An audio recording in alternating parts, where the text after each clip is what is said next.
अस्सलाम वालेकुम क्लास, कैसे हैं सब आप? आई होप के सब ठीक होंगे। आज हमने एक्सरसाइज 4.3 स्टार्ट करनी है। आपको एक वर्ड नज़र आ रहा है सर्ड, उसके आगे है क्वेश्चन मार्क। तो अब सर्ड क्या होता है?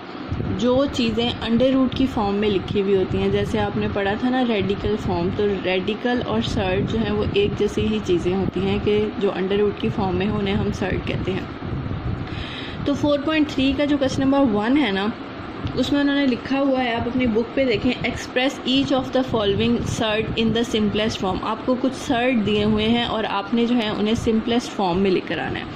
तो क्वेश्चन स्टार्ट करते हैं।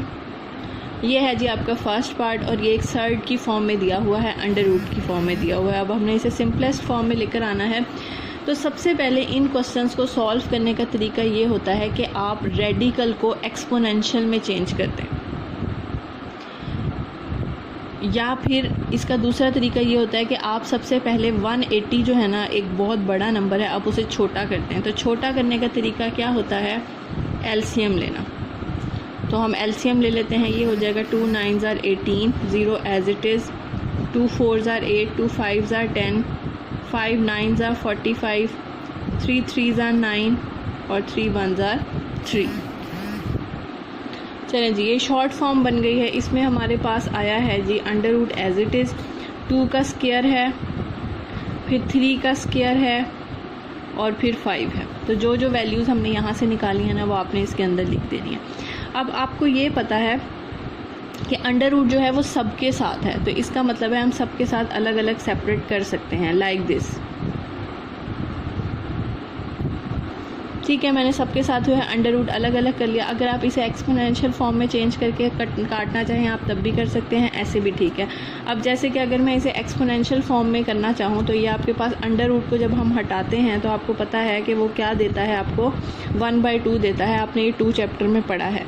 तो हमने इसे चेंज कर दिया, इसे भी चेंज कर दिया। अंडर रूट 5 चेंज करने की ज़रूरत नहीं है क्योंकि हमारे पास कटिंग करने के लिए कुछ भी नहीं है, तो वो ऐसे ही रहेगा। 2 2 से कैंसिल हो गया। यहाँ से हमारे पास बचा 2 3 अंडर रूट 5। ये आपके पास मल्टीप्लाई होगा, 2 3s are 6 और ये हमारा आंसर है। बहुत ही सिंपल क्वेश्चन है, बहुत ही आसान क्वेश्चन है। सबसे बड़ी वैल्यू को आपने एलसीएम लेके छोटा कर देना है, अंडर रूट को सबके साथ अलग करना है, अंडर रूट को ओपन करना है, ओपन करने के बाद कटिंग करनी है और सिंप्लीफाई कर लेना है। अब जैसे कि इसका ये सेकंड पार्ट है, सेकंड पार्ट में ये 3 इसके साथ लिखा हुआ है, बड़ा नंबर है। अगर छोटा लिखा हुआ होता ना तब हम कहते हैं वो उसकी पावर है, लेकिन ये इसके साथ मल्टीप्लाई हो रहा है। तो सबसे पहले जो है हम 162 को करेंगे छोटा, एलसीएम ले लेते हैं। 2 8s are 16, 2 1s are 2, 3 2s are 6, 3 7s are 21, 3 9s are 27, 3 3s are 9 और 3 1s are 3। तो हमारे पास जो आंसर आया है अंडर रूट के अंदर 162 का आया है 2 एज इट इज़, और 3 की पावर जो है हमारे पास आई है 4। ठीक है, वैसे जो है ना हमें अंडर रूट हटाना होता है, तो अंडर रूट हटाने के लिए हमें स्क्वायर चाहिए होता है। तो आप इसे पहले ही स्क्वायर की फॉर्म में लिख दें, 4 डायरेक्ट ना लिखें। ठीक है, 3 का स्क्वायर और फिर 3 का स्क्वायर करने के बाद हम वही अंडर रूट हम अलग अलग कर देंगे, इसके साथ भी अलग, इसके साथ भी अलग। ठीक कर दिया। करने के बाद आप इसे चेंज कर दें एक्सपोनेंशियल फॉर्म में, ये आ जाएगा 2 1/2, 2 1/2। ठीक, 2 2 से कैंसिल, 3.3। अब ये देखें अंडर रूट के बगैर जो है ये नंबर्स हमारे पास सिंपल फॉर्म में, कोई पावर नहीं है, तो ये मल्टीप्लाई हो सकते हैं। तो हम लिखेंगे 3 3s are 9, 9 3s are 27 और under root 2 as it is. अब ये देखें आपके पास 3/4 जो है वो अलग लिखा हुआ है और एक छोटा सा 3 भी लिखा हुआ है, इसका मतलब है ये इसका पार्ट है। तो सबसे पहले जो है ना हम इसे एक्सपोनेंशियल में चेंज कर लेते हैं। अभी हम नहीं करते होते, मतलब कि डायरेक्ट वैल्यू नहीं पुट करेंगे। एक्सपोनेंशियल फॉर्म इसकी क्या होगी? 1/3।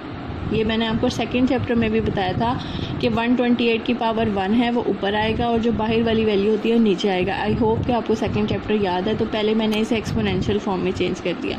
आप यहाँ पे भी वैसे एक्सपोनेंशियल फॉर्म में पहले चेंज करके कर सकते हैं, दोनों तरीके होते हैं, दोनों तरह ही ठीक होंगे।